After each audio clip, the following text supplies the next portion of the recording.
Hello, friend. What I'm about to tell you is top secret. A conspiracy bigger than all of us. There's a powerful group of people out there that are secretly running the world. I'm talking about the guys no one knows about, the guys that are invisible. The top 1% of the top 1%, the guys that play God without permission. Y'all haters corny with that Illuminati mess. YouTube, it is me, your girl Ashley at Grown Folk. If you are new here, please hit that subscribe button. Come get to know your girl. If you want to know when I post videos, hit that notification bell. If you are enjoying this video, give me that thumbs up. And you know I want you to get your ass down in them comments and discuss this topic with me. Alright, so let's get into it. Y'all haters corny with that Illuminati mess. Now, I want to be very clear on this. You have two types of people that talk about this subject. The people that go crazy about everybody in the Illuminati and the conspiracy is everything. And the people that study the occultic and the industry practices, okay? And I study that. And we are talking about Beyonce's occultic practices. Now, I want to just jump right into this because we all know that people have been laughing at this lady. And I want to point out some facts and some details that nobody seemed to be mentioning because they just think it's so funny. All right, now it says here, Beyonce former drummer tells Daily Mail TV she's been bullied by the superstar, claiming she's put a spell on her cat and ruined her love life by jumping into bodies to watch her intimate with partners. Okay, now jumping into bodies to watch her be intimate with partners. Now listen to Beyonce say something. And I'm really kind of shy, and not really shy, but more reserved, and nothing like Sasha. But I guess I wouldn't be very entertaining on the stage. So Sasha comes out and she's fearless.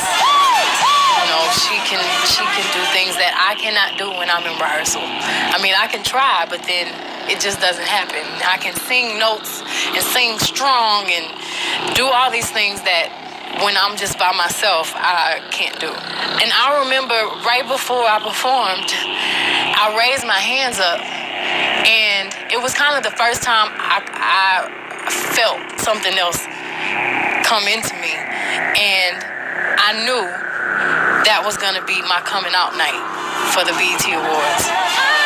Now, despite the fact that I am showing you guys yet again a video of Beyonce channeling the sun god, and if you don't know what that is, I advise you to look it up. I know you guys are probably saying, oh my gosh, grown folk, that is an old video. Everybody in that generation stated they had an alter ego, from Nicki Minaj to Fergie to Pink. You would be 100% right to question that.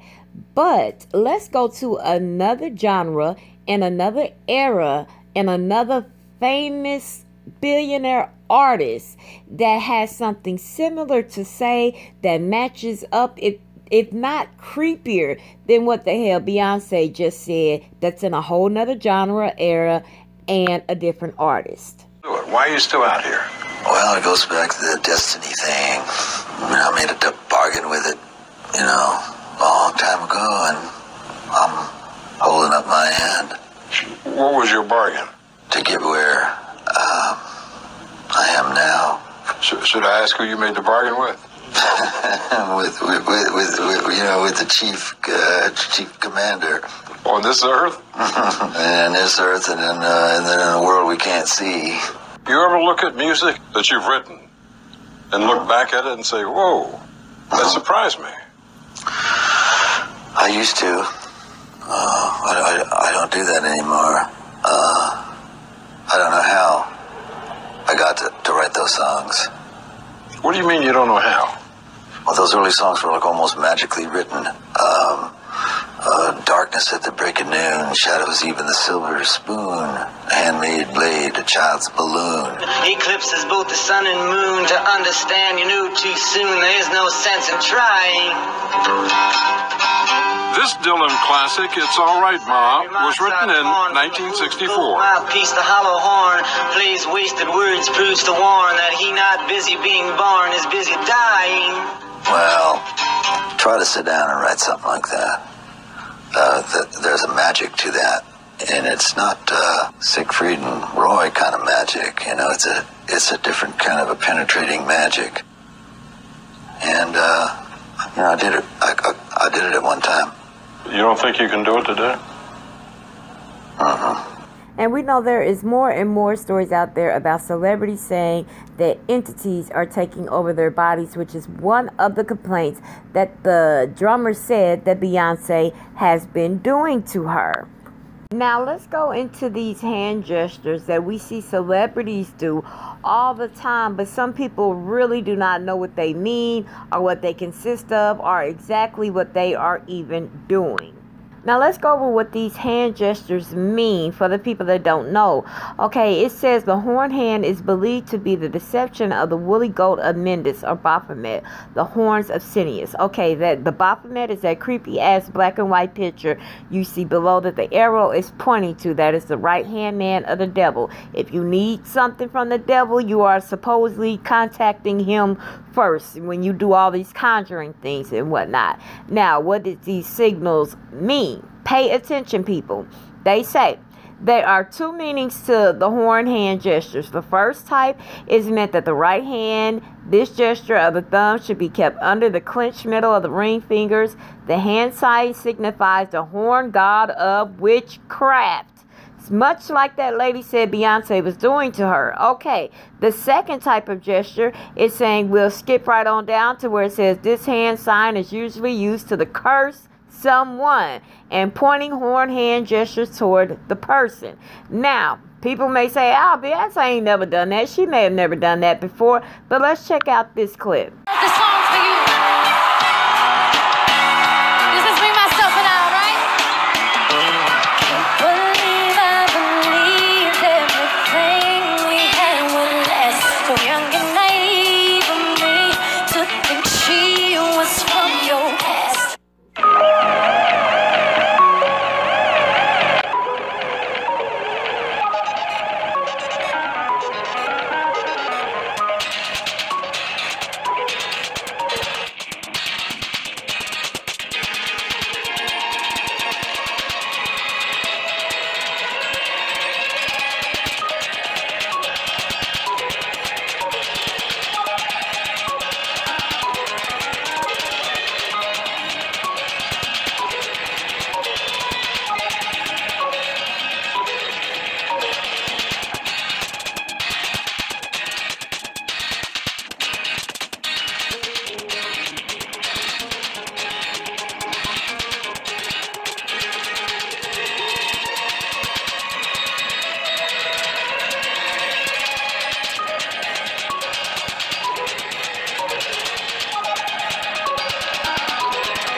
Now, according to the chick named Google with all the tea in the world, Beyonce as just did some witchcraft on a whole damn audience over and over and over.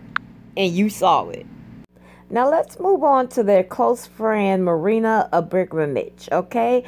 Now, if you don't know what she is a spirit cooker, which tells you that if you inhale a child's flesh in their soul, you will stay young forever. And she teaches spirit cooking classes, which entails to eat people's flesh and their dead skin and all types of weird things. And I mean, all the people attend, all your favorite stars attend to these many exhibits. All your politicians attend to all these many exhibits that she throws and parties that she has, and oh, they all speak so very highly of her. Oh, she is the greatest thing out known to man, including Beyonce's husband. Now let's get into something deeper with that.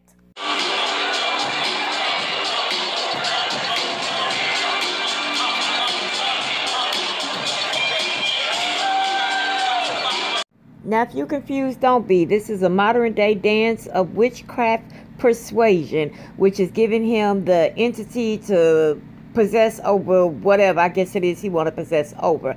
I don't know. I'm not into the shit. I'm just learning about the shit. So that's what this is. But you're saying, okay, this is Jay-Z. This ain't Beyonce. But Beyonce attends the parties, because here's the proof.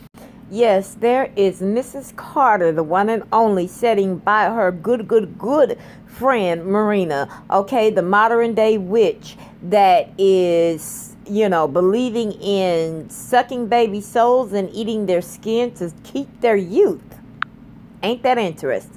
And before we wrap this up, to prove the case that it's not all that funny and far-fetched of what this drummer is saying about Beyonce, let's look at what Tina Knowles wants you to know about her great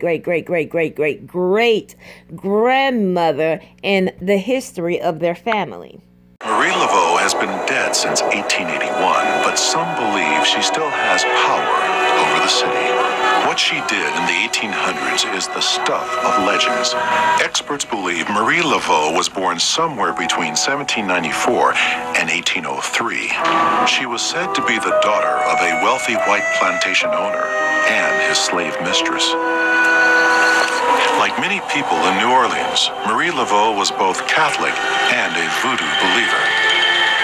Congo Square was Voodoo Central in New Orleans, where free people of color and slaves gathered for voodoo ceremonies on Sundays. It's there that legendary voodoo priest Dr. John is believed to have taught Marie Laveau everything he knew about voodoo, including how to formulate a powerful charm called gris-gris. Gris-gris bags were filled with anything from starch, dried beans, metal filings, or animal skin. The ingredients themselves are not the key thing. It's the intention that you put on the gris-gris bag that matters. The person who made gris-gris appealed to voodoo spirits to give it special powers. Do you understand the power that you are receiving? Marie Laveau sold gris-gris out of her home and built a reputation as a voodoo queen with mysterious powers. Marie's political power and relationship with Catholic pastor Père Antoine allowed her to do something that would be blasphemous in any other church.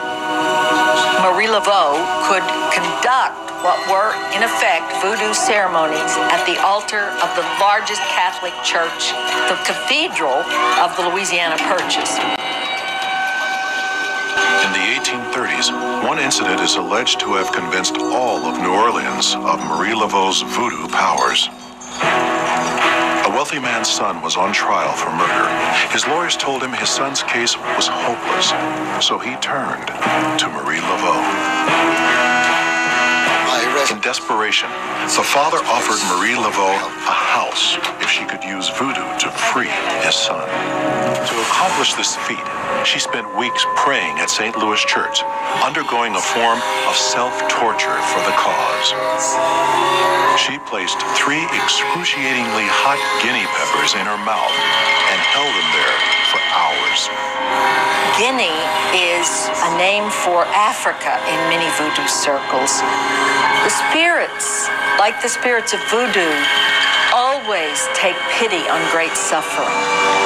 And so when she offered to suffer on behalf of her intention, they heard her. On the morning of the trial, Marie Laveau snuck into court. She put the peppers that had been in her mouth under the judge's chair. Some believe the spiritual energy of the voodoo-infused peppers caused the judge to set the man free. Legend has it the freed man's father rewarded Marie Laveau with a house on St. Anne Street. Most of New Orleans now believed Marie Laveau could use voodoo to sway the city's justice system.